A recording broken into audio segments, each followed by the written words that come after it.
Olá, aqui é a professora Ana Lívia Casani. Eu estou aqui para trabalhar com você o tema tecnologia e administração. Bem, muitas pessoas supervalorizam o termo tecnologia, mas na verdade esse termo significa estudo de técnicas. Então, desde o momento em que nós tivemos a Revolução Industrial, a tecnologia modificou totalmente a sociedade e também as organizações. Hoje nós vivemos em um ambiente em que é impossível separar a nossa vida da tecnologia. Desde então, a tecnologia trouxe mudanças cada vez mais aceleradas para o nosso cotidiano. São elas, vamos imaginar, eu tenho mudanças no comportamento dos consumidores, eu tenho mudanças importantes no nosso cotidiano, com a forma como nós nos comunicamos, e isso reflete também nas características das organizações. Portanto, o mundo empresarial tem novas realidades e, por isso, ele precisa de novas estratégias. O que isso quer dizer? Bem, se eu pensar na evolução da administração, na evolução do ambiente industrial, organizacional, empresarial, seja ele de produção de bens ou serviços, eu tenho mudanças aceleradas a partir de, principalmente, após a Segunda Guerra Mundial, 1960, 70, 80. E se vocês perceberem, essas mudanças se aceleraram nos últimos anos. Ou seja, muito do que existe hoje, há 20 anos atrás, era praticamente inconcebível. Então, as tecnologias que nós utilizamos hoje impactam diretamente na forma como nós nos comunicamos, interagimos e compramos.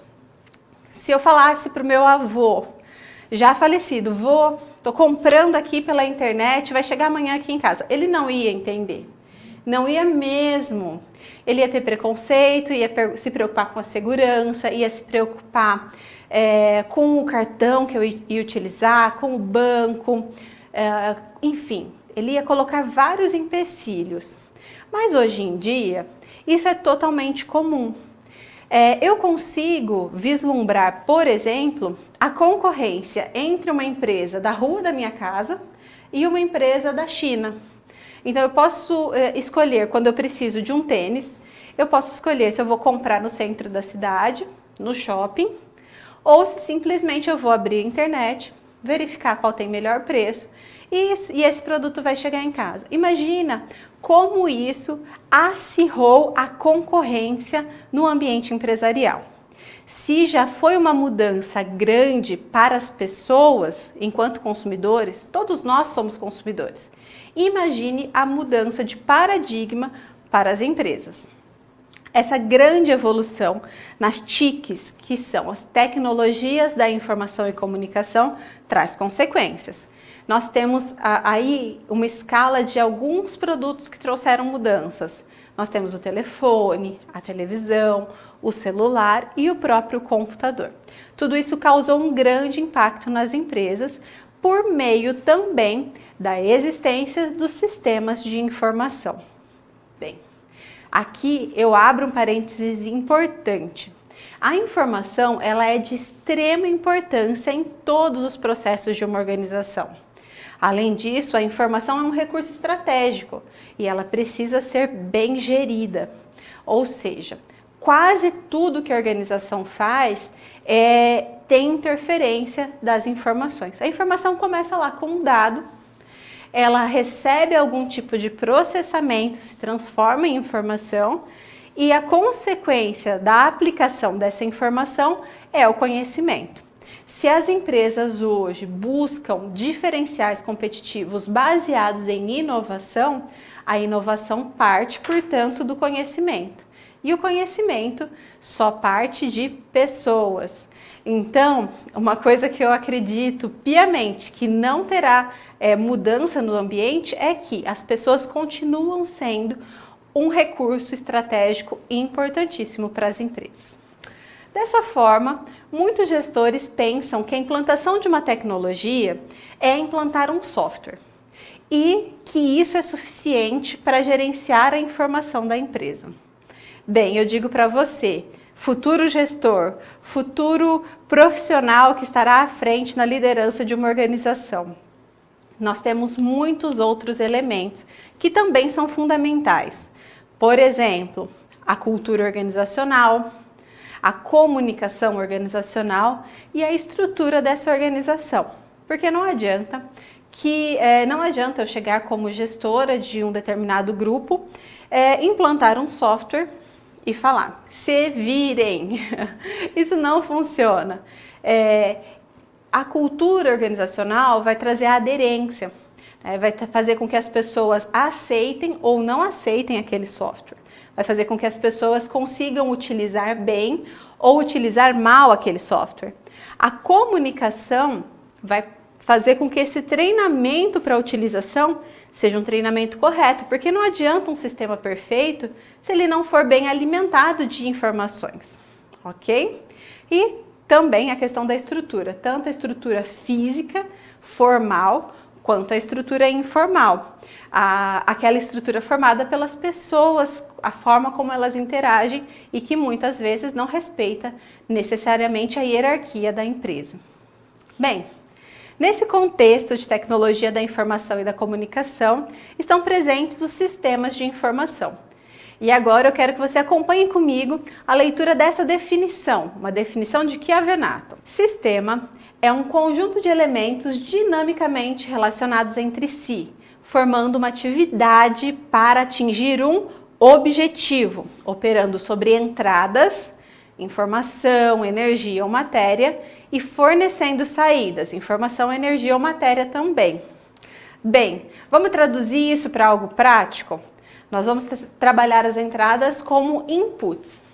Temos depois o processamento, também conhecido como caixa negra, e as saídas, os outputs. Além disso, nós temos outros dois fatores, a retroação ou feedback e a homeostasia ou equilíbrio. Bem, acredito que você esteja vendo comigo essa imagem. A imagem representa uma organização, seja ela fornecedora de produtos ou de serviços. E eu quero traçar com vocês alguns exemplos. Pense então em um sistema que todo mundo usa. Tá? Então, abri o meu Google para fazer uma busca. Qual é a entrada? A entrada é aquilo que eu vou digitar. Então, eu quero saber, por exemplo, conceitos de macroeconomia. Eu vou lá e digito no Google macroeconomia. Ok. Qual é o processamento? No caso do Google, é um processamento muito rápido. Em menos de 1 segundo, ele traz os resultados da sua busca.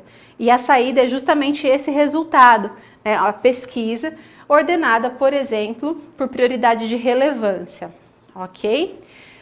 Eu vou realimentar o sistema como? Dizendo se essa pesquisa foi eficiente para mim ou não. Eu posso refazê-la com outros nomes, inserindo outras palavras, melhorando essa pergunta. Então, olha, digitei lá macroeconomia e não encontrei o que eu queria. Então, eu vou melhorar essa busca. Macroeconomia brasileira, produto interno bruto, por exemplo. Eu quero refinar essa minha pesquisa, ok? Perfeito. Dei um exemplo de um sistema. Você pode pensar aí a respeito de outros sistemas que você utiliza no seu dia a dia também. Mas eu posso falar também de produtos físicos.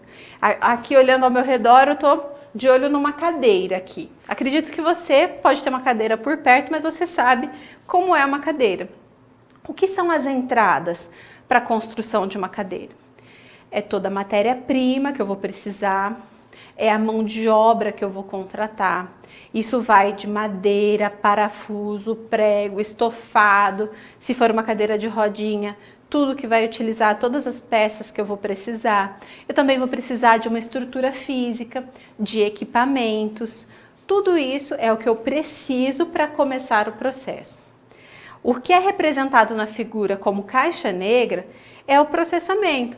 Então, eu acredito que se eu colocar no início do processo uma caixa cheia de parafuso, prego, madeira, rodinha, plástico, ele não vai simplesmente se transformar em uma cadeira, não é mesmo? Então, eu preciso de um processamento, de uma sequência para a montagem dessas peças. E no final eu vou ter uma cadeira. O que é a retroação desse sistema ou feedback? Eu tenho como feedback, por exemplo, o meu cliente que comprou uma cadeira e falou para mim, olha, fabricante, essa cadeira durou 2 meses e começou a fazer barulho. Então, não gostei, não compro mais. Isso é um feedback. A indústria, se for inteligente, vai entender que deve melhorar o seu processo de produção de cadeiras, ok? Ou o cliente vai falar, maravilhoso, me vende mais 10 porque essa cadeira tá fantástica, super confortável, fez bem para minha coluna, utilizei no meu home office, enfim. Isso vai mudar a forma como eu vou criar padrões, como eu vou criar objetivos para manter o equilíbrio dessa empresa. E aí nós temos o sistema de comunicação. O sistema de comunicação, ele envolve vários fatores. Ele tem uma fonte, um transmissor, esse transmissor vai utilizar um canal, vai existir um receptor em um destino e muitas vezes nós temos ruídos de informação que podem interferir nesse sistema diretamente. Nessa imagem vocês podem ver como isso funciona. Então nós temos a fonte, que é da onde vêm as informações, o transmissor, que vai estimular a questão da transmissão por meio de um canal para que essa informação chegue até um receptor em um destino. Bem, tudo isso traz muitas consequências e as principais consequências são a automação, utilização de robôs, utilização de questões automáticas.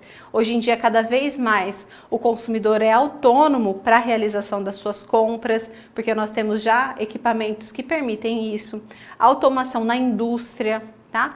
A existência de sistemas de informação complexos, tanto sistemas intra-organizacionais quanto sistemas para a gestão da cadeia de suprimentos e para a comunicação entre empresas, entre fornecedores, que vislumbram justamente a integração do negócio e que permitem também a existência de e-business, que nada mais é do que essa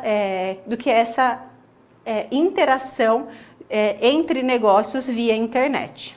Bem, e aí voltamos ao conceito. Nós já falamos sobre homem econômico, já falamos sobre homem social, já falamos sobre tantos conceitos e agora nós chegamos no homem digital, que é uma das consequências da informática na administração. Quem é esse homem digital? Acredito que o homem digital hoje somos todos nós. Nós que estamos inseridos nas transações que são realizadas nos meios que hoje são predominantemente eletrônicos, como o computador e a internet, por exemplo. Pessoal, é isso. Espero que vocês tenham gostado da nossa aula sobre tecnologia e administração. Até a próxima!